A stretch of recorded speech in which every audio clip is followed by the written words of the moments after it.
So if I was to meet you in an elevator that's going up or going down, depending on which city, if we're at a networking event and it's social distance and safe to do all those things, what is the Mike Descher pitch that you would say to people at this point? Hi, I'm glad to meet you. What do you do? I try to find out what other people are doing more than tell them about what I'm doing. I tend to agree with that. If there was an elevator pitch, what would it be? It would be we're a multi-diverse cooperative company that is able to put your name, brand, or anything you want on anything you can think of and help your business grow and expose. And at the same time, we can also help you grow your business by spending less than you're currently spending, by teaching you how to properly work remotely or work in a hybrid environment. Because I think we're coming to a turning point in society where we're going to start working remotely, whether the virus sticks around or not, because a lot of companies are starting to figure out how much money they're wasting. And just like the technological revolution where we're screwing things together with our hands on an assembly line, and now we've got robots doing it, now we have people that can just as easily work from home. I had a problem with Cox Cable the other day and was talking with a woman in a wheelchair that worked in Nebraska who is helping me with some of my IT problems that were going on. So big companies everywhere are doing that. It's used to be uncommon and frowned upon to work remotely. So when it was forced. I guess the biggest thing, Zach, would be to kind of ask people if they have remote workers and they're happy with it. And if they're not, then say, I've been doing this since 97 formally and since 90 informally.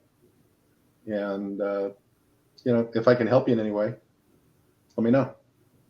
Tim, what do you think about the remote style of that? I mean, do you feel like is remote the future? What are you seeing on that? Yeah, I mean, I think that it's going to be. However, the one caveat to that, though, if asking yourself the question, like from a hardware standpoint, could the iPhone have been built with a distributed team? I'm not convinced that it could have been.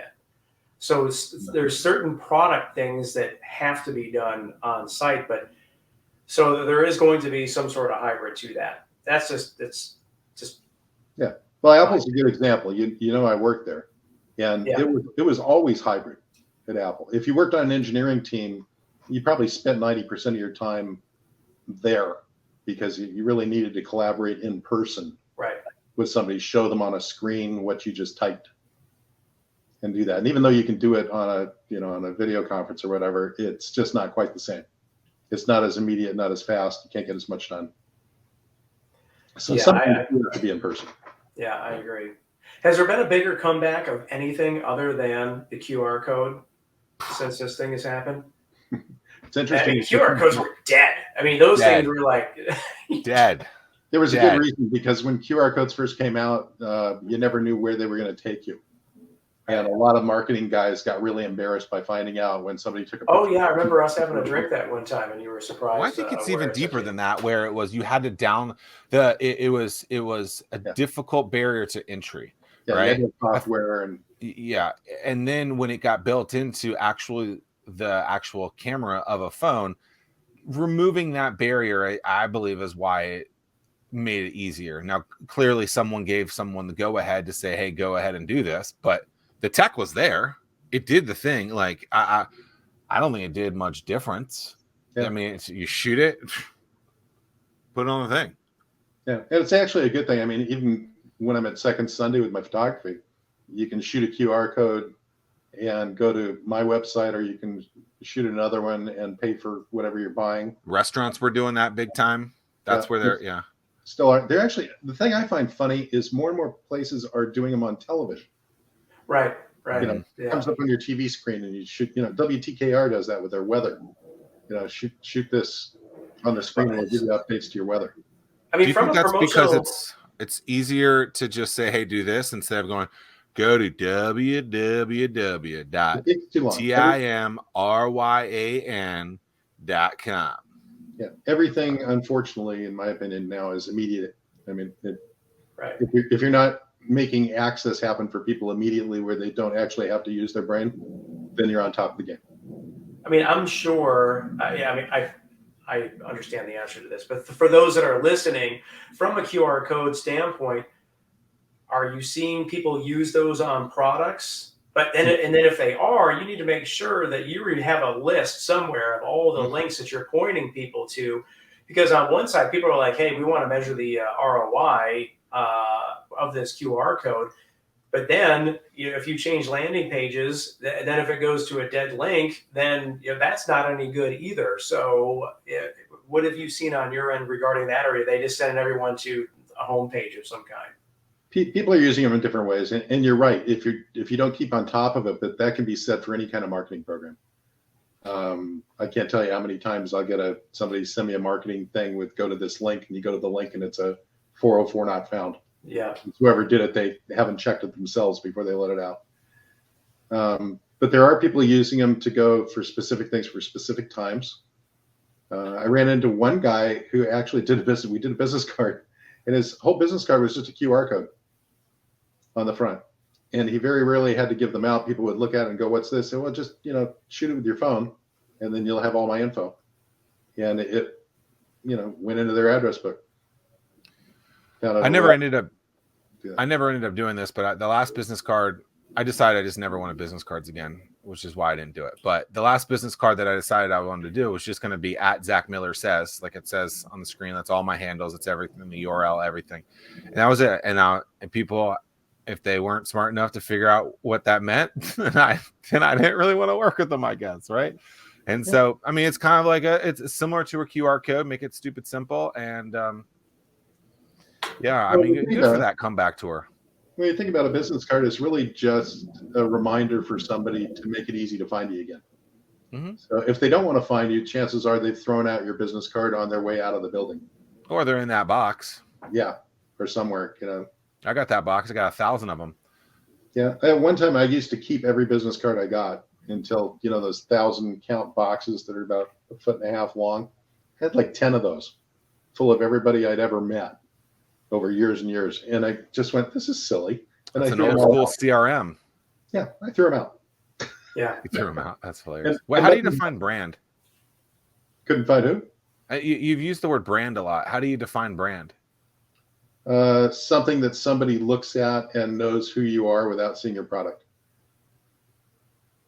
A good example of that is Apple. If you can look at an Apple product and know it's made by Apple without seeing the logo on it, because you become so attuned to the quality, workmanship, and style that you know the style, you know what it is. Coca-Cola, if you saw a bottle with a red label on it and it didn't have their logo or anything else, you would assume it was Coca-Cola. If it had a blue label, you'd assume it was PepsiCo. If it was yellow and green, you'd assume it's Mountain Dew. So it would be what? Yellow and green with who? Mountain Dew. Mountain Dew. Mountain Dew, the one that makes you spin around in circles and keep the NASCAR going. Nope. I'm scared of that. All sugar and caffeine kill you right away. So, Mike, I was before as we get ready to close. So I think about you. The pen that I use every day and the coaster that I use are prominently on my desk. Well, thank you. So that means it's working.